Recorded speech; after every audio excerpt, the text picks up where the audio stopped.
some reason it wasn't there before. All right. I am hitting go live, and we're trying something a little bit different tonight.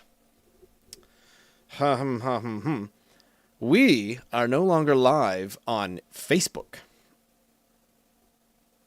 I didn't think we ever were. It just shows you how in touch I am. Well, all right then. Your groups or your news feed. What are we now on CBC? No, we're on YouTube. Didn't you just say that? Trying our live YouTube channel. So come join Ian and I in a couple of IPAs. Post. And then also share to a Facebook group to Maritime Craft Beer.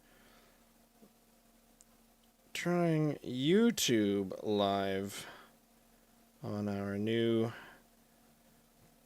channel and home. Trying Malternate Reality. Malternate.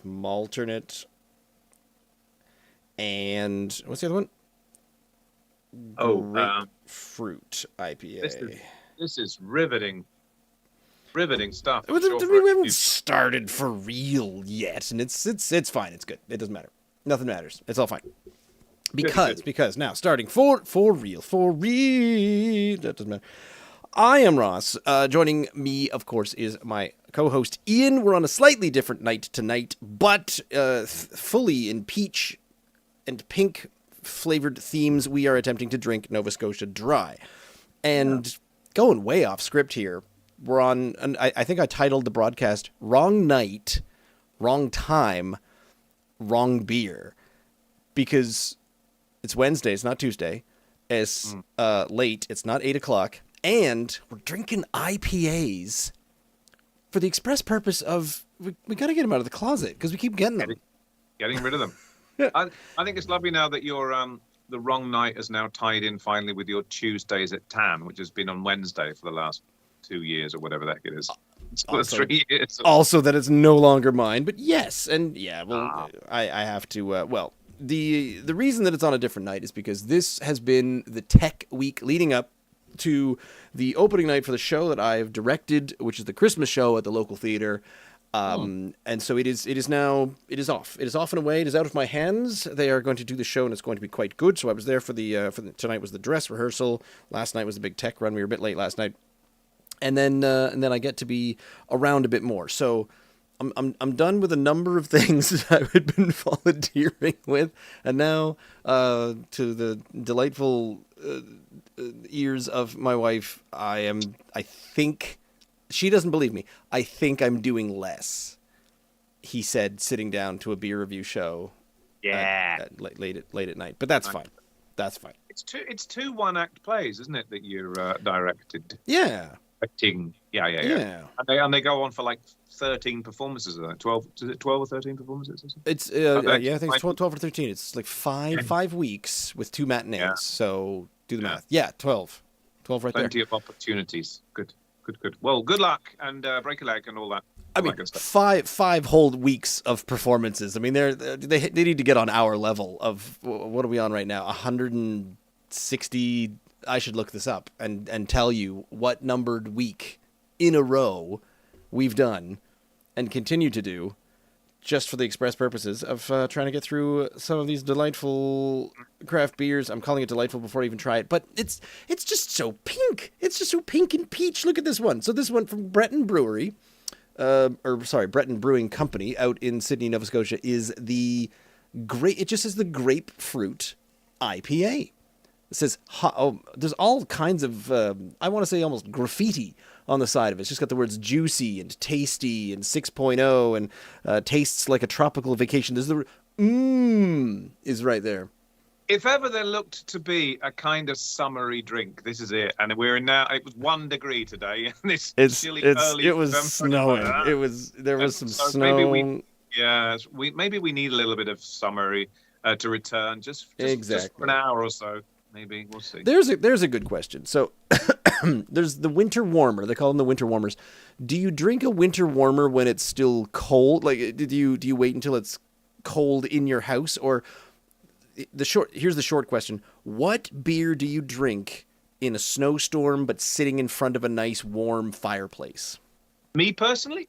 Is that a stout situation? I feel like that's a creamy stout. Well, ironically, of course, and this is not you, and it's certainly not me, but I find that the most of my colleagues, acquaintances in North America like their beer cold. Like you've said, cold seems to be a flavor to some people. Who Yeah, wants icy coldness. Yeah. cold? So to have a winter warmer that's chilled down to about 3 or 4 degrees in the fridge, it to me is ludicrous. It's ruining the flavor of anything you've got, which might be that might be there. I like my beer typically around about 10 or 12 degrees, of course, unless it's a really ice cold lager you like on a hot day.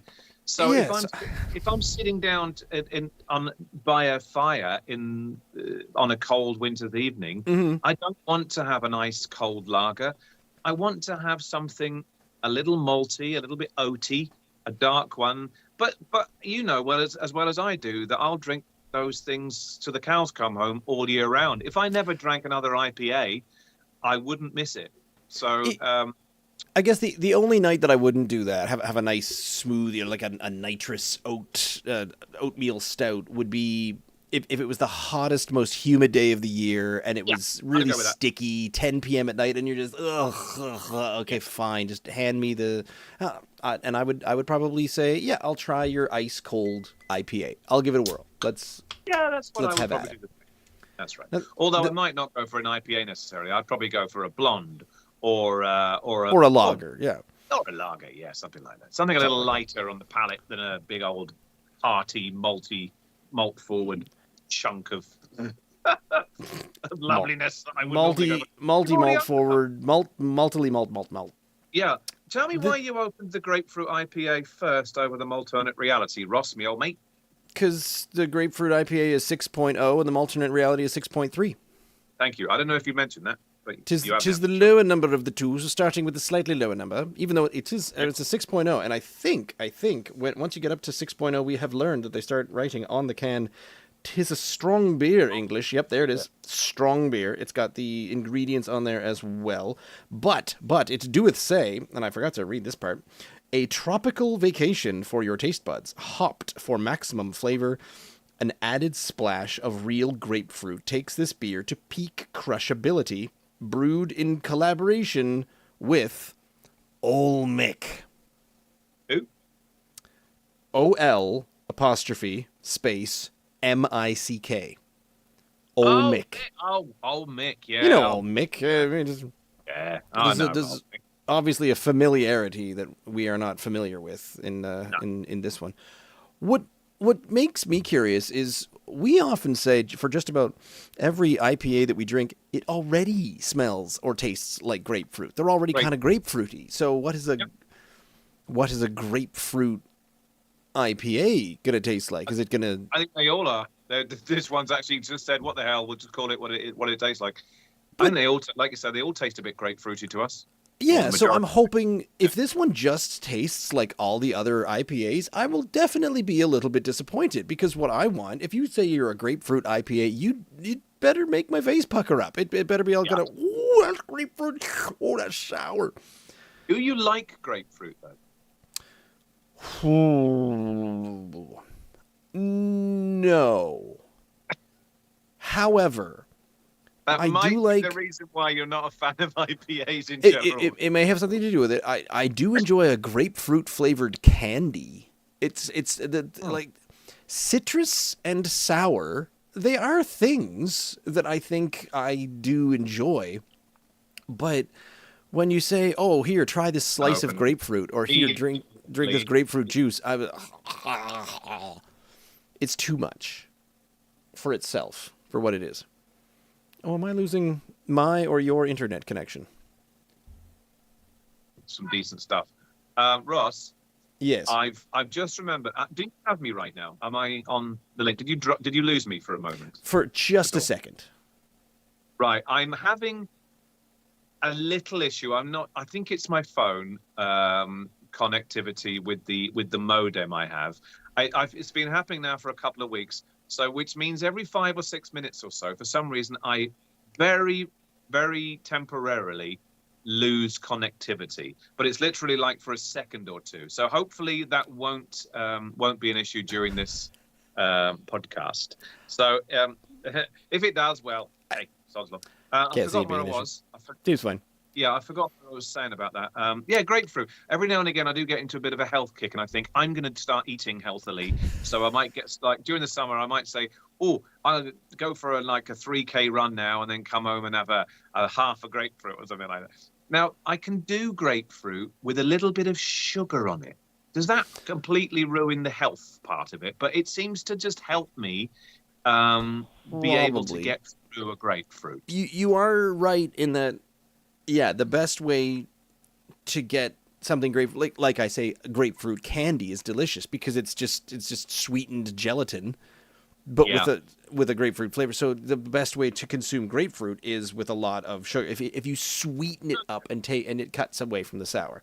I'm getting the dregs at the bottom. Oh, you're getting them too. Good. Just eggs. My God, look at it.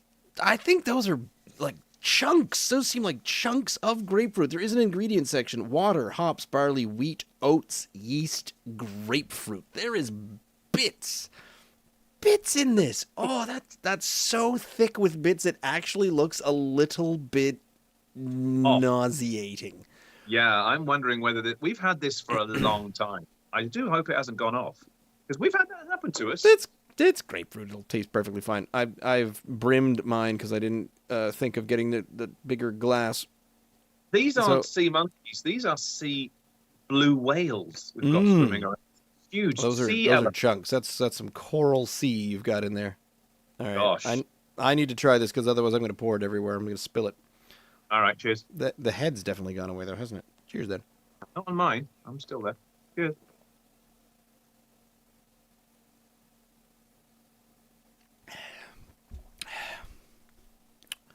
Oh, so great. Oh, wow. Really? Yes. I feel like it's just a regular IPA. I don't feel like it's that much different than some of the other ones. Maybe I'm just missing out. I mean, it's sticking to the top, middle, back of the throat. It is in there. It's smooth on the back end. There's no exiting bitter that often happens in some of these IPAs. Well, my eyes are finally opening again. That's what IPAs tend to do to me. They make my face scrunch up, and that one did totally that. It was so soury bitter. That for me was almost like eating a grapefruit without putting sugar on it. I'm sorry if you didn't get as much as I did, then lucky you, because I got lots of it. Yeah, it's definitely got a summery drink feel, not a November the 7th. Oh yeah, and the chunks. You can definitely write on your diary that you had some healthy food because this is a full half grapefruit has been churned up in our pint glass. I think. Oh yeah, it looks. Not, like you said, not particularly enticing. Look at it all floating away. It's like one of those lava lamps. I just want to put a little... It is a little. Oh, yeah. You'd send that back saying it's gone bad, but then someone would say, no, it's an IPA, and they've chopped up a grapefruit in it. You said, oh, okay, bring it here. Never mind. Yeah, Forget I said anything. Muddy puke. It doesn't look good. But, it's... an IPA. What more can you say? And a very bitty one. It's got lots of stuff going on in it. It's definitely not filtered. It's definitely unfiltered. I mean. Oh yeah. If you do set it up as saying this is an IPA, and you think, all right, you gear yourself up for it, and you drink it, it's not terrible. No, it's not terrible. Insofar as having an IPA goes, I am. God, I'm a third of the way down, and I feel like I've drank an entire can. This is. Is it heavy? Is it just. Just. I think the carbonation is a little bit aggressive. Your Me? head cleared pretty quick, didn't it? You say? Yeah. What to say? Yeah. I poured mine very quickly because learning as we've gone along here that you should do that rather than us trying to pour gently down the side and keeping all the burpage in it. um, I I think to people that like this kind of thing, I think they'd really love this IPA. Mm. My brother's a bit of an IPA man, to be honest, and I think he would really quite enjoy this.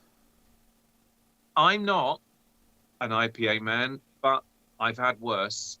Even though it's very, very grapefruity to me, it's weirdly refreshing.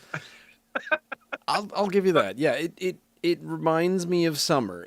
This is probably what you'd want on that really really hot, extra hot day. You'd say, give me the thing that's just a 6.0 glass of grapefruit juice. Just give me that. I would say one word springs to mind. It's zingy.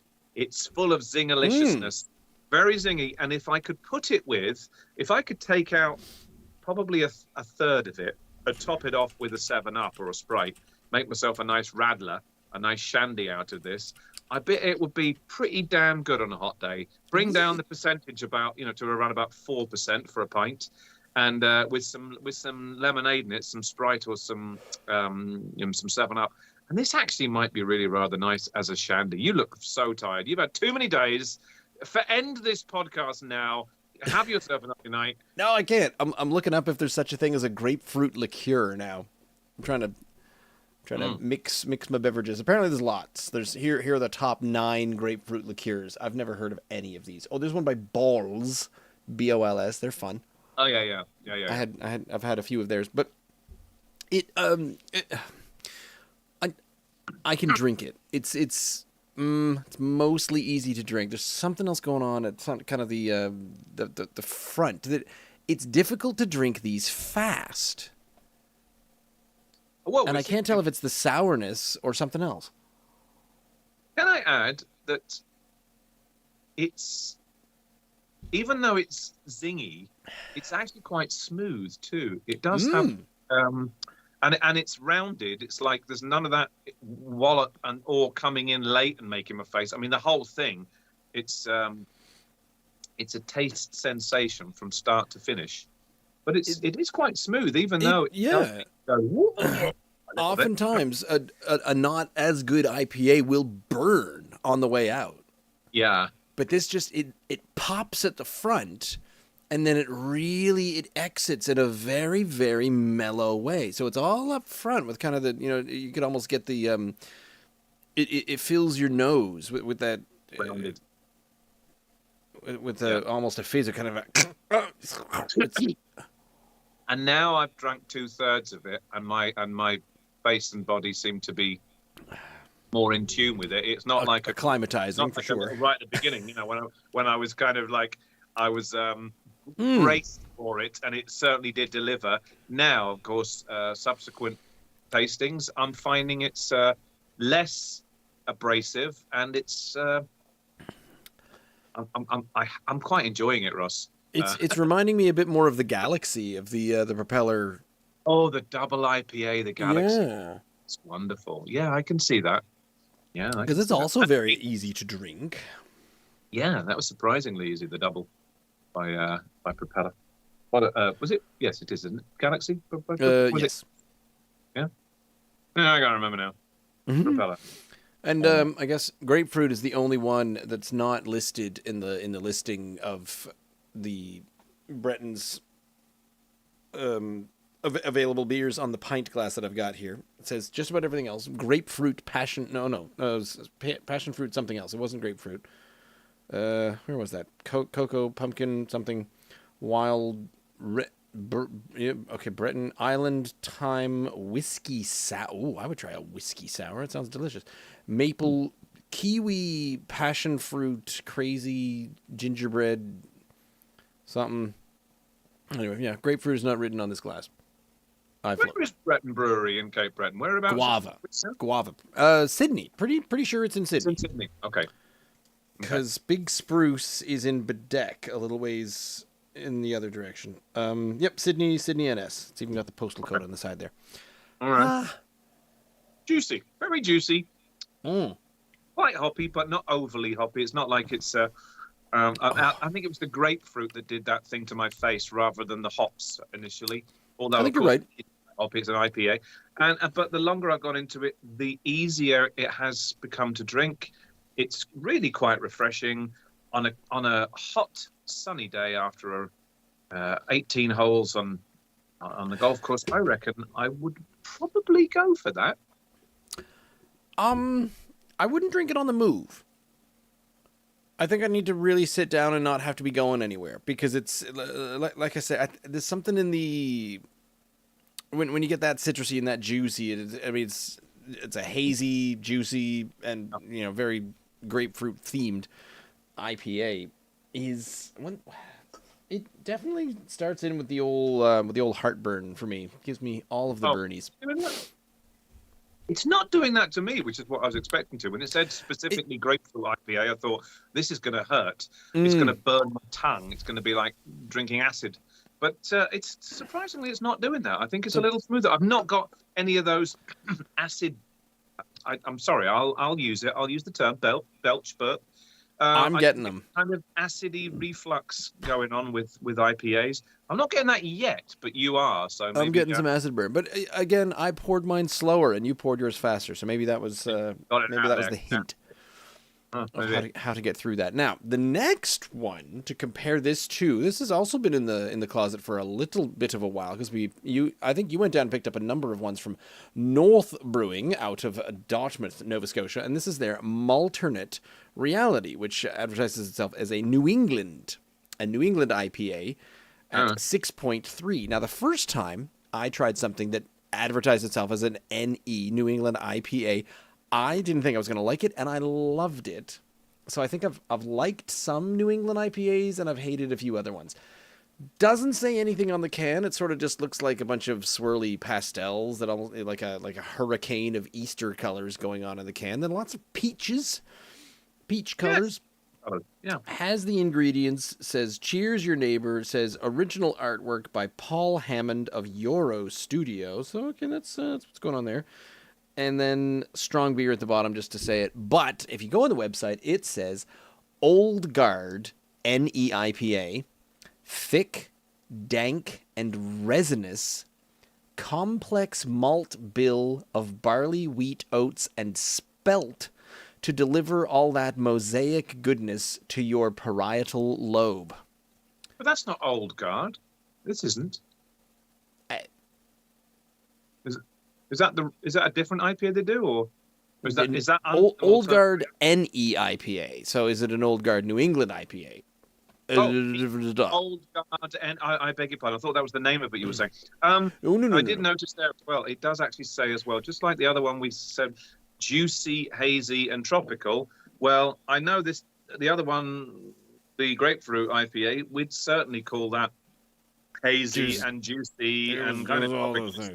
So you are comparing like for like. You're not comparing apples with oranges, grapefruits with grapefruits, I think, on this. So no, we tried to do a little bit better this time. However, the reason that I wanted to get into this one was, I think I mentioned this. And now I've looked it up and I have forgotten the name of the podcast again. But there's a podcast that I found which was two guys, and they're just talking to maritimers of some kind of movers and shakers, people, and they just talk to them over a beer. And one of the guys they talked to was our guy of the Maritime Craft beer page. Oh, help! Oh, I've forgotten his name again. I'm so terrible at this. He's the administrator of the damn thing. I think I looked him up before.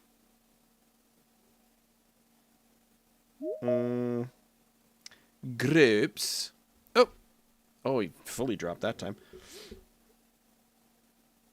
No, for you.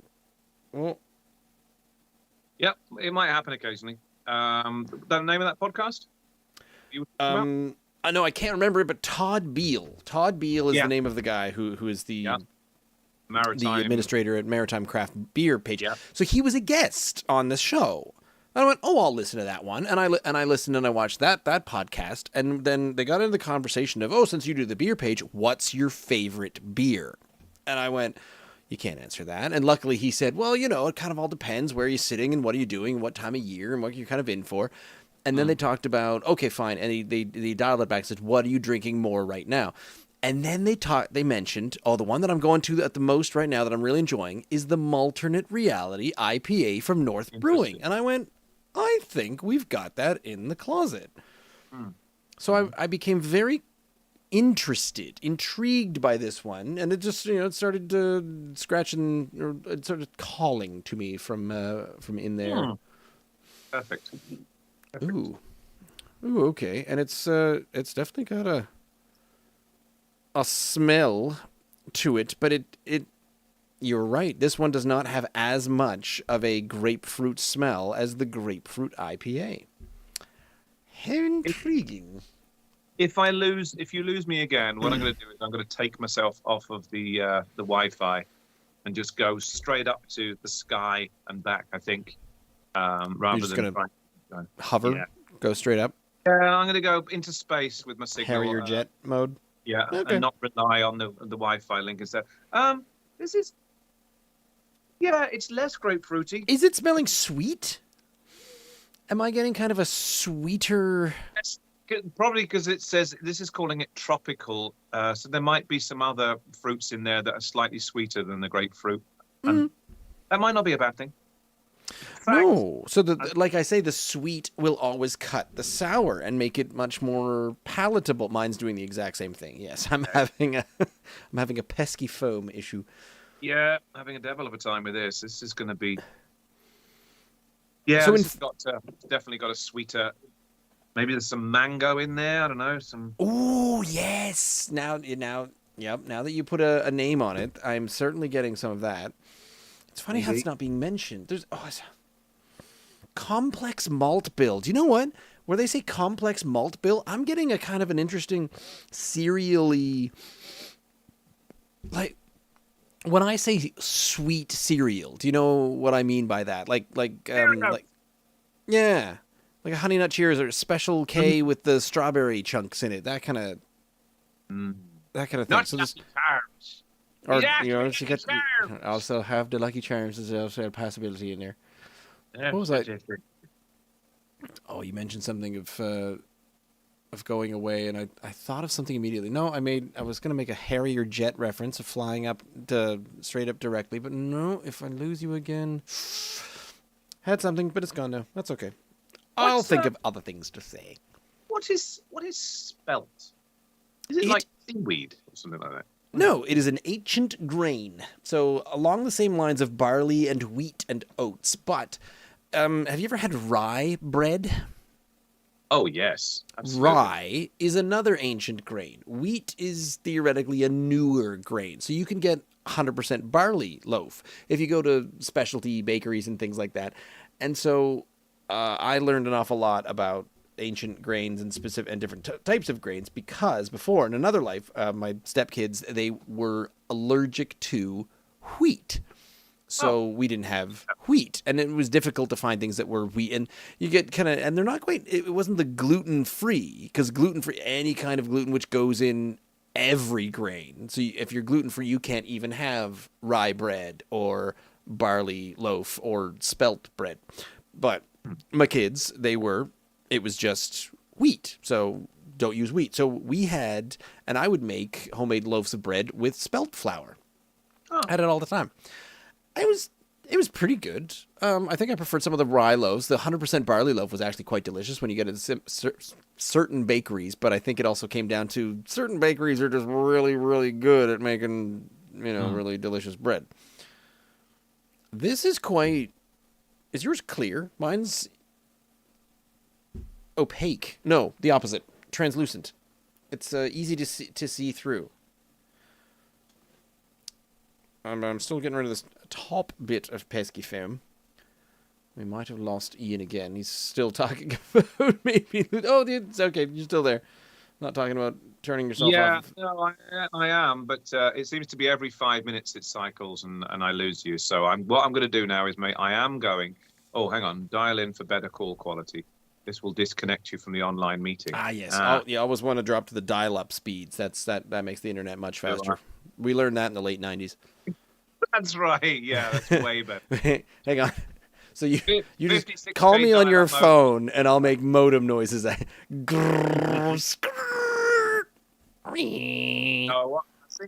I think what I'm going to dismiss that little message it's given me. I think this might just quicken this podcast hurry it along a little bit. I won't mess it around. Is yours see-through? Mine is not hazy at all. First off, it's recovered enough for me to pour in some more of it because some of the pesky is gone. It is still hazy, but I'm nowhere near the bottom of the can because the foam keeps on getting in the way. So I might just have to go with kind of slurping halfway down the glass to get it in my... Yeah, I think I have 3/4 of the can into 3/4 of the glass at the moment, but it is pesky foamed up. Yeah. And if Todd Beale, who's clearly something of an authority on... He's drank some beers. That's can't be argued. If this is his fave, then well, it couldn't be that bad, could it?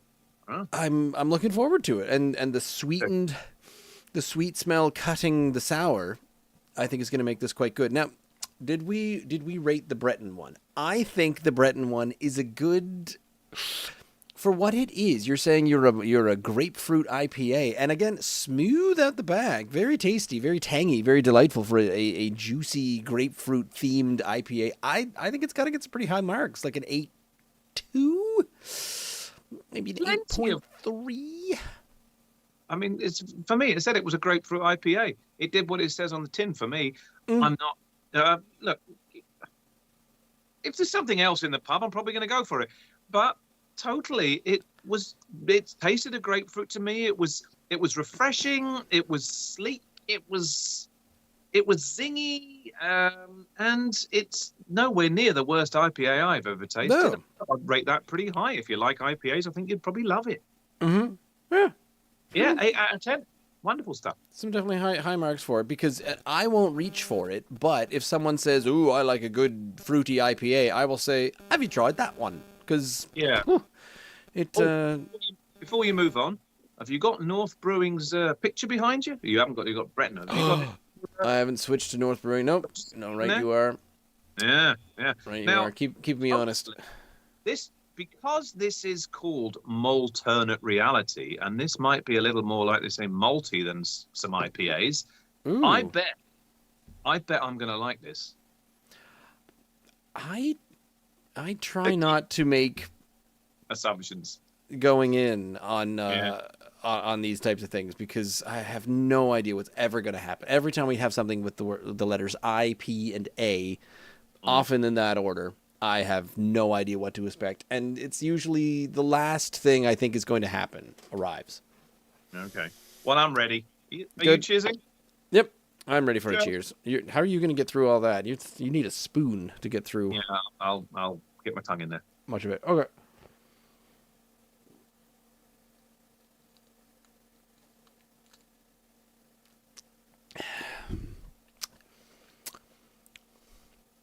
Well. Yes. Well, hello. It's quite different, isn't it? Wow. Quite different. Okay.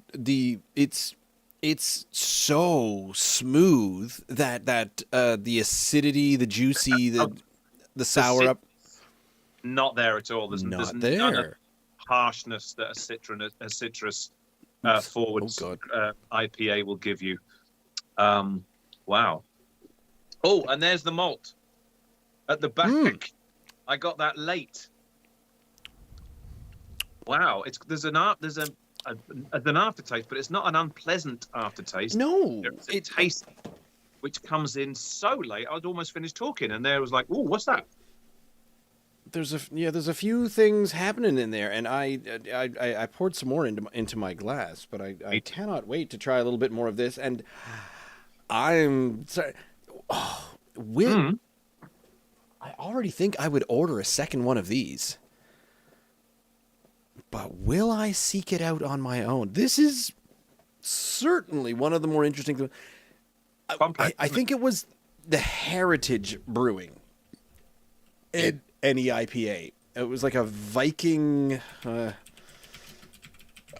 Heritage any IPA Norseman. Yeah, it was some sort of Viking thing. The Norseman NEPA. I tried that a few years ago, and I remember being incredibly impressed by it because it wasn't that thing where it's all just kind of grapefruit hops, bam, biff. It's an IPA. So this interesting malted New England IPA is. Yes, please. I had that in the selection pack that Heritage Brewing, the Norse, and I can't remember it specifically because I think there was certainly 4 in there. There was a red. There was there were others, but the Norse, I remember the name of it, Norseman, but I can't remember. My memory isn't that good to think what was distinctive about it. I think I'd have remembered it if it was horrible. So it clearly wasn't. That's just it. What it did for me was each time I see it as an NE IPA, I always think, oh, I might like that one better. You know, I've decided a black IPA is. I will always try that because I'm curious about those ones because those are super malted. But in any IPA, I'm like, yeah, I think I might like that more than just your standard kind of IPA. And then a double IPA and even triple IPAs, I'm learning that, yes, those are ones that I will appreciate the flavor. Mine's still kind of clear. Is yours clouding up? It is. It's hazy, but it's clear. There's less physical things floating around in it. Because they haven't chopped up a grapefruit and all of its guts and gore. It's really quite. It sounds so pretentious to say this. It's so complex. The flavors are so. It is. There's a lot more going on than the sort of full-on grapefruitiness of the Breton, and it's even smoother.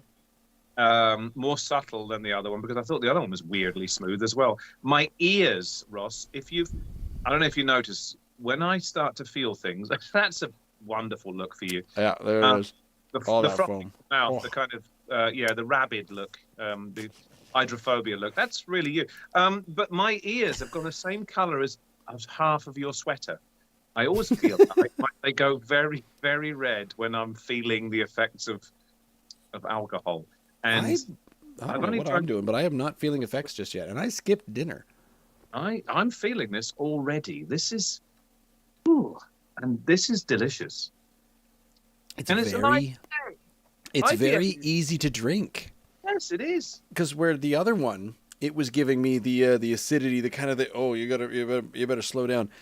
There is nothing stopping me from just draining this one. And it's a slightly higher percentage. If that makes any difference to anybody, I don't know.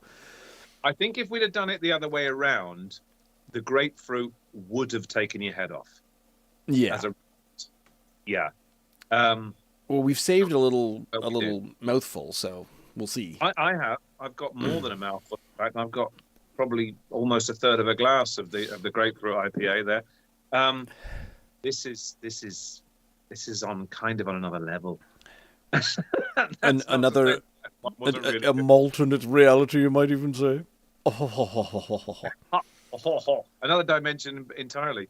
This might be one of the best IPAs I think I've tried on your show.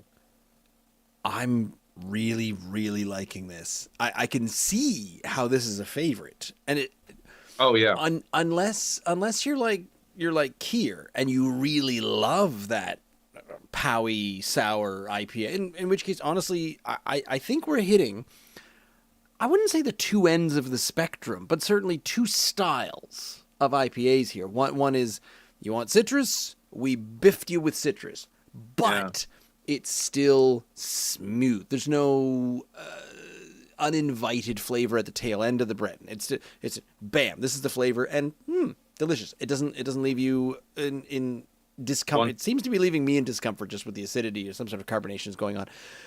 And then this is just a super smooth. I'm trying to figure out if there is like a maltiness to it, if it's like a bready kind of up front, so the bready grain cereal kind of flavor up front, but it's just...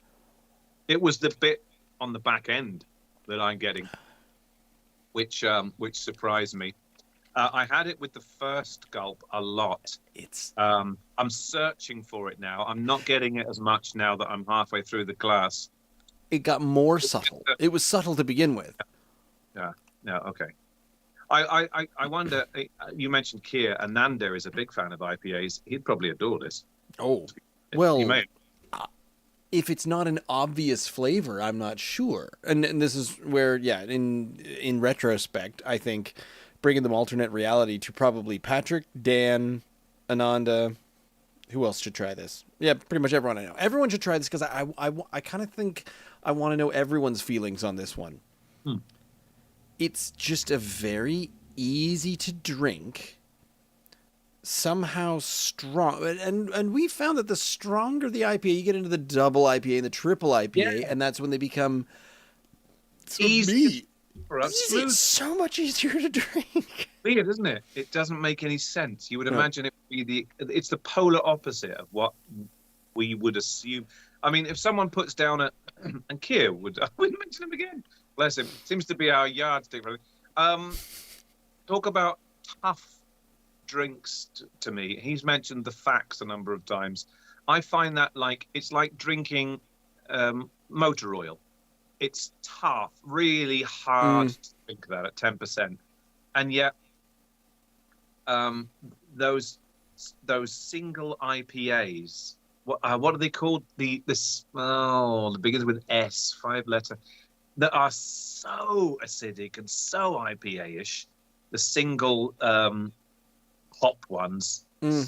Hopped. What, do you remember what they're called now? Oh, the Smash, is it? Yeah, single. No, wait. Single malt and single hopped.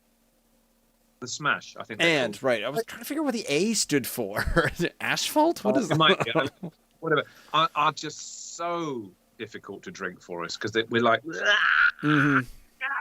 And then weirdly, with these IPAs, it seems to be the ones that are double hopped and around about 7.5%, 8%, tend to be just sort of balanced and way more palatable to us mere mortals, the non IPA fans. Is it an old person thing? Like when you're young and in your 20s, you're sort of like, oh yeah, give me all the crazy flavors. I don't know. I wouldn't think so because in mellowing, I found that in aging, my taste buds kind of getting a bit lazy, and I have to really spice things up in order to taste anything. So where it's the recipe says 1 clove of garlic, I say, all right, that's 1 sprig. That's 1 bulb of garlic. 1 bulb of garlic with all 9 cloves. Boom, all of it, and a little bit more extra garlic after that, and then the garlic paste and the garlic sauce and the garlic powder, and that should do. And you taste it, and you think, yeah, that's all right. Needs a little more garlic. Was it North that did that wonderful pixie dust beer that we had there a couple of weeks ago, 2 or 3 weeks ago? What was it called? The unicorn thing. What was that called? Oh, yes. I think that was theirs as well, but it wasn't quite. But someone mentioned to me that it was very good when they'd done it a couple of years ago. And then they changed the recipe and they'd made it a bit more hoppy and less deliciously creamy malty. Tiramisu, I think it was, wasn't it? Yes, the Twinkle Pony Tiramisu Stout. Fairly certain that was. That was nice. That's certainly the best can I've seen. Oh, for sure. I mean, I do appreciate this. It almost looks like a, what's the word? Impressionist painting. Oh, yeah. But up close. You're kind of, this is, if you got your nose right up against the canvas in the museum at the oh wait, now I need to make sure that I'm remembering my impressionists painters. We have Renoir, and Monet. Those are the two. I can list two Impressionist painters, and now I feel better about myself. Ian is frozen again, but we'll see if he reconnects and can give me more than two Impressionist painters. And if I remember correctly, I'm going off on a complete tangent now.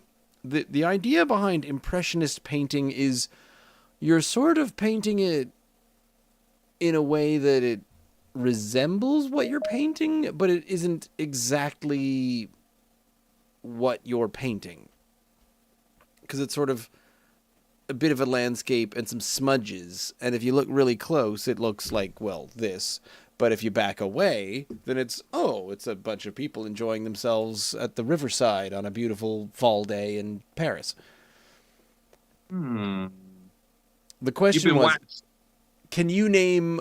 I can name two Impressionist painters. Can you name more than that? I kind of rejoined at the back end of what you were talking about, Impressionism. I can think of two. Yeah, I can only think of two as well. But that was what I thought of at this can. Rembrandt, of course, being one. Vincent van Gogh being the big second. Is that the two? Rembrandt wasn't he Impressionist? Was he? Wasn't he? Was Degas also Impressionist? Degas was, yes. That's my lot. I'm not much good. I did go to a and this is not Impressionist. I've only ever been to one artist's gallery. Actually, I've been to a lot. If I go to Center Stage, there's artists. Oh yeah, you're showing off everybody's art. Absolutely. No, but I'm talking one, what I would call world class or world renowned artist. Before I'd been to this exhibition, I had no idea. I went to the Modern Tate Gallery in London, I don't know, 20 years or so ago, because someone had recommended, or if you like art, you should go. And I went to a Salvador Dali exhibition at the Tate Gallery in the Modern Tate in London. I was blown away. I had no idea how incredible this was, and I became like an overnight devotee of Dali. And just to see, it's got nothing to do with Impressionism. It doesn't look like this can at all. But it was just to stand there in front of a complete exhibition by a world-renowned artist, and it was life-changing for me, completely life-changing. Did you say Degas? I did. Is he not? Okay. Yep. And Van Gogh. I forgot that Van Gogh was Impressionist because I said Monet and Renoir. Oh yeah. Okay. Yeah. Of course. And there's Gauguin. Gauguin. Right. Pissarro, Cézanne. I mean, you're just kind of saying French syllables. Baudin, Basile, Signac, Matisse. It's Bonnard. You're just kind of smashing syllables together and putting a French accent on it. French and Belgian and Flemish and Dutch, and I imagine they all are, aren't they? Yes. Knowing absolutely not much more about the subject, just looking at these really quick list of names. Here's 15 names. I'm like, yeah. They all are, definitely. You recognize them all, but you didn't know they were impressive. I didn't know I knew them all. No, I didn't know I knew you until I knew you. Yeah. I've got to give this a 9 out of 10. Same. It's really good. Really good. Same. It's moving up there even. 9.1. Do we crank up the dial? IPA fans will adore this. They'll like the Grapefruit IPA as well. If you, I think they'll be all over this. Will they say it's too malty and not flavorful enough? It's a really good IPA. I would now want to go back to our IPA nights. I would put this up against some of the IPAs that we thought, this one's pretty good. Nine And I Lock, think the IPA. the IPA from Nine Locks. I think it's time to start having finalists and decide. Did you ever try, or did I only ever bring back one bottle? Backstage Brewing from Stellarton. They're the ones with the it's like a movie or theater themed thing, and I thought I brought back 2 bottles, and I thought I gave one to you, but then I think I reviewed it on my own one night. And when I tried, Backstage Brewing has one called the Headliner, the Headliner IPA, and it was delicious. Very similar to this, where it went the other way. It went more towards a sweeter, breadier, maltier kind of flavor than hops, juice, grapefruit, and sour. Do you recall the Headliner IPA from what's this silly thing called?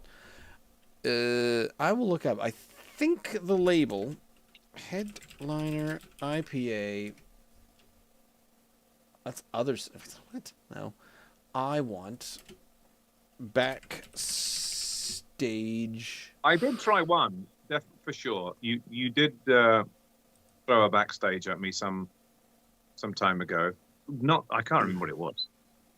It was delicious, though. That's what you're saying. It was very much. Oh, they've got a Black Dog coffee stout. And I just picked up a couple of them because I was driving through. I'd happened to stop in Stellar, and I was like, oh yeah, I'll try some of your beers. And I got them. It was just such a sleeper. It was just sitting in the cupboard, and I tried it, and I said, yes, such is the stuff. Yep, they're both about the same color. The same as I have, haven't you? Mm-hmm. One's just full of grapefruit bits at the bottom. Yeah. It's. Even though it seems a little unfair to sort of pitch them against one another, but I'm going to. The North Brewing one wins quite handsomely, but for us. But yeah, for us, still, yeah, but pretty high marks. By Breton surprised the hell out of me as well. Mm-hmm. I'm not becoming an IPA fan. And that would be ironic, wouldn't it? Seeing as we've been educated here that and informed that the IPA popularity is slowly on the wane now. It's because it is, like most things, these markets come and go, and the IPA boon is slowly on the wane. So I'm not about to now become a big devotee of IPAs at the wrong time, seeing as they are moving away for more multi varieties. But at the same time, this is 2 of the better ones for sure that we've tried, and we must have tried 20 or 30 of them over the last 2 or 3 years. We have, and I think they're both quite good in their own categories. It feels a little cruel to put it up against each other, but I think they're both very good. One is me too. One is certainly a hot. I mean, one says it's a grapefruit IPA, and the other one says it's a multi IPA. Yeah. And devotees of IPAs will I'm sure will look at these 2 and say and would be able to be far more educated on what was the better one and why than you and I. But we both think. That's good. That's all right. That's good, isn't it? Yeah, if that's all beer was, I could get on with it. If that's all there was in the world, I'll be all right with that. Whereas some of the IPAs, I would quite happily pour down the sink without. Yeah. Have you just gone back to the grapefruit? Whew. Yep. Oh, okay. I'll do the same. I'll do the same right now. Well, it's so much more zingy, isn't it? It's like so much more of a zip. Yeah. But it's still easy. It's still surprisingly. Yeah. Surprisingly, because the first mouthful I got of it, I thought, wow, that's so grapefruity. It's actually still pretty good, and it's a little bit more refreshing than the other one. Yeah. I can agree to that. Yeah, on a hot day, I think I know which one you'd almost prefer when you're just Weird, isn't it? beaded in sweat because you just moved across a room when it's 29 degrees and 80% humidity. Yes, and the rest. Yeah. It's quite nice. Well, I'm glad I did no research on this tonight. I think no research is definitely the way forward. I think you're right. Yeah. What are these both? They're pink? Fine. We'll drink the pink ones. Let's have those. Let's go for the peachy, pinky cans. We should do that for all the future episodes. Just look at the cans that look a tiny bit similar in their colours. You might be doing a stout against a grapefruit IPA, but hey, what the hell? If it's got the same colour can on it. There is a pretty similar can design for most types of beers. I think you're right. You're definitely not going to see a twinkle. Oh no, it was a stout with a twinkle pony on it. Whoops, maybe not that one so much. Why am I feel. Oh my goodness, I feel like I have been sick and I've been coughing and my nose has been running for the last 4 weeks. Last 4 episodes of this delightful little show that we throw down week after week. drinknsdry.unsupervised.beer. You can find our podcast everywhere the podcasts are available. I think we're getting Ian back. Yes, he's coming back. And try the new YouTube page, youtube.com/ oh my god, just look up Drink NS Dry. It's in there somewhere. I just added it. I don't think we have the full bits and bobs. Whew. And my Wi-Fi connection is crap now. So it has been for a couple of weeks. I lose every 5 minutes or so. It goes down. So I'm going to have to. It's definitely been the extra guest tonight has been your bad Wi-Fi connection. I'm going to throw the phone away or look at the Wi-Fi connection. You being a technical person, Ross, and me being. And my phone is the only one that has an issue with it. And I've rebooted it several times and I've reconnected and started. That was going to be my suggestion. That's all I've got. Have you tried turning it on and off again? Yeah. IT crowd. That's the first thing I tried, was turning it off again about 3 or 4 times. Doesn't matter. I don't know. Whatever. I'll tell you what the possibility might be. If yours is the only one having connectile dysfunction, is it an older phone? No, I only bought it a year ago. Okay, so it shouldn't be that, because I remember my phone was an older one, and my daughter's and my wife's they were on newer iPhones, and so they were able to connect because you've got your lower speed one, your 2G Wi-Fi is kind of down here, and then you've got your 5G up here. So 5G. I was always connected to the 2G one, and they were connected to the 5G one, and I couldn't figure out why mine wasn't quite working the same way because my phone was so old it couldn't connect to a 5G thing. That is the only. It seems to cycle because it happens about every 5 minutes or so. Weirdly. Almost just constantly, just not in the evening and the. No, all the time. Approximately every 5 minutes. It's like a cyclical thing. Got to be the most infuriating thing possible. Well, it is when you're trying to do a live podcast. Yes, it's true. And how often does that happen? I don't know. Once a week, usually on Tuesdays. About that, mate. This has been a revelation. I seem to recall now. This is getting a little too often for coincidence. I seem to remember now several times we finishing an IPA evening and me saying, "It wasn't as bad as I thought it was going to be." Well, they're not all cut from the same cloth. No. So we're finding those ones that are kind of just a little bit on the little fringe stuff. The core ones, I feel we've gone through a number of those as well. But we're finding these delightful little fringe ones on the outside of things. And we think, ooh, look at that. You're not just trying to fill it up with as many hops as possible. If that is the case, I'm adopting my Michael Caine impression for this, right? Uh-huh. We were talking about impressionism earlier on, and this is the only impression I do. Can we say the same might also be said of, if you don't mind, Master Ross, the sours? Will we start enjoying sours as we go along? When I drink them with my wife, I find them not totally awful. Not all of them. Most of them, they're kind of, and I think, and I can barely get through them. But every now and then we do find one. I think, you know what? Yeah, that is something that I could drink. And it is what you're describing in a good shandy. So, and I wish we would have found. There didn't seem to be any like brand new Radlers this year. Maybe that is that a trend that has not. Ooh, that is. What was the summer beer? What did the summer beer this year seem to have been? Your juicy IPAs. Like there was 4 different tropical pale ales. Did that happen to coincide with the fact that we didn't really have a summer this year? Was it just pure going through? Ooh, there you go. They couldn't make a shandy because conditions were not. We didn't have a bloody summer. Ideal. No. Okay. Well, that makes a bit more sense. Yeah, and all of a sudden we're in winter almost. I'm going to take my 2 swigs worth here and get out of here. I'll see you again, mate, and good luck with the run. I hope everything goes well, and hopefully I'll get to catch up and see it myself in all its glory over the next 5 weeks. Was there 5 weeks? Yeah, we'll try to organize that, and I think I'm going to try to go with a few different people. I'll go and check it out at some different times. Is the plan. And